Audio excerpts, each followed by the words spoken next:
Hi friends, welcome to Shams pantry. இப்போ நம்ம பருப்பு உஸ்லி செய்ய போகிறோம். அது இப்போது எப்படி செய்கிறதுன்னு பார்க்கலாம்.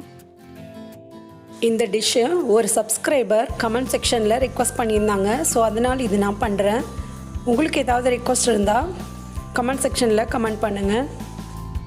பருப்பு உஸ்லி செய்கிறதுக்கு நான் கடலைப்பருப்பும் துவரம் பருப்பும் ஈவனாக 2 டேபிள் ஸ்பூன் எடுத்துருக்கிறேன். அதை நாம் ஒரு பவுலில் போட்டு தண்ணி ஊற்றி 1 மணி நேரம் ஊற வச்சிடலாம்.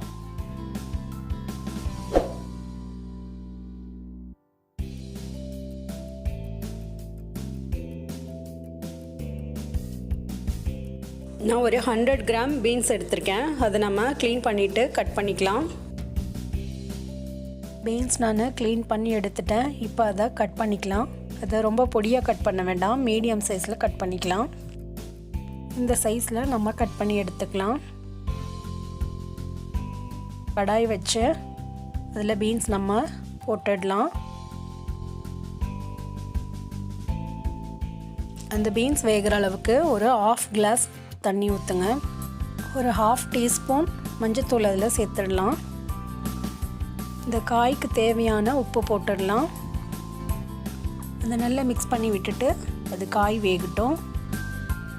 பருப்பு உஸ்லி பீன்ஸில் மட்டும் இல்லை, கொத்தவரங்காய் குடமிளகாயிலையும் செய்யலாம். நீங்கள் அதுலேயும் ட்ரை பண்ணி பாருங்கள், ரொம்ப டேஸ்ட்டாக வரும்.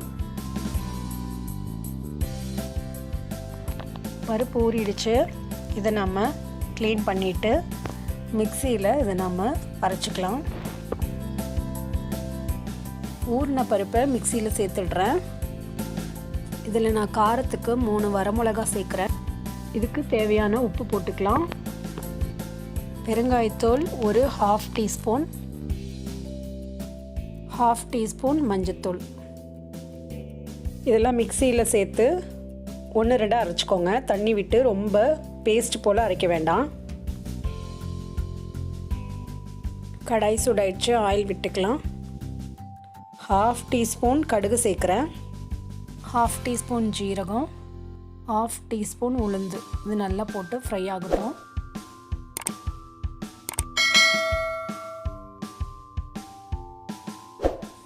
இப்போ கருவேப்பிலை இதில் சேர்த்து நல்லா ஃப்ரை பண்ணிக்கலாம். இப்போ அரைச்சி வச்சுருக்க பருப்பை அதில் நம்ம சேர்த்துடலாம். அதையும் நல்லா ஃப்ரை பண்ணிக்கலாம். இந்த பருப்பு நம்ம வதக்கிறதுலையே தான் வேகும். அதனால் வேகிறதுக்கு நம்ம நல்லா வதக்கணும்.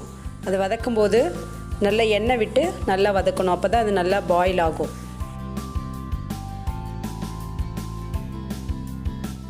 இது ஒரு 10 to 15 மினிட்ஸ் மூடி வச்சு வேக விட்டுலாம். நம்ம பாயில் பண்ண வச்சுருந்த பீன்ஸ் இப்போது வெந்துருச்சு. அதை நம்ம இப்போ இறக்கிடலாம்.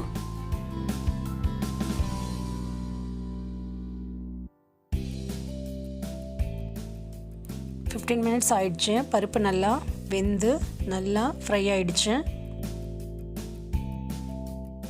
இப்போ நம்ம வேக வச்சுருந்த பீன்ஸ் அதில் சேர்த்துடலாம். நம்ம ஏற்கனவே பீன்ஸ் வேகும்போது அதில் தனியாக உப்பு சேர்த்துட்டோம், பருப்புக்கு தனியாக உப்பு சேர்த்துட்டோம். ஸோ எனக்கு உப்பு சேர்க்க தேவையில்லை, ரெண்டும் கரெக்டாக இருக்குது. உங்களுக்கு டேஸ்ட் பண்ணி பாருங்கள், தேவைன்னா சேர்த்துங்க. இது ரெடி ஆயிடுச்சு. கொத்தமல்லி தழை சேர்த்துடலாம். இந்த பருப்பு உஸ்லி காரக்குழம்பு, மோர் குழம்பு இதுக்கெல்லாம் ரொம்ப டேஸ்ட்டாக இருக்கும். நீங்கள் இதை ட்ரை பண்ணி பார்த்துட்டு கமெண்ட் செக்ஷனில் கமெண்ட் பண்ணுங்கள். பருப்பு உஸ்லி ரெடி ஆயிடுச்சு. இது ரொம்ப டேஸ்ட்டாக இருக்கும். நீங்களும் இதை வீட்டில் ட்ரை பண்ணி பாருங்கள்.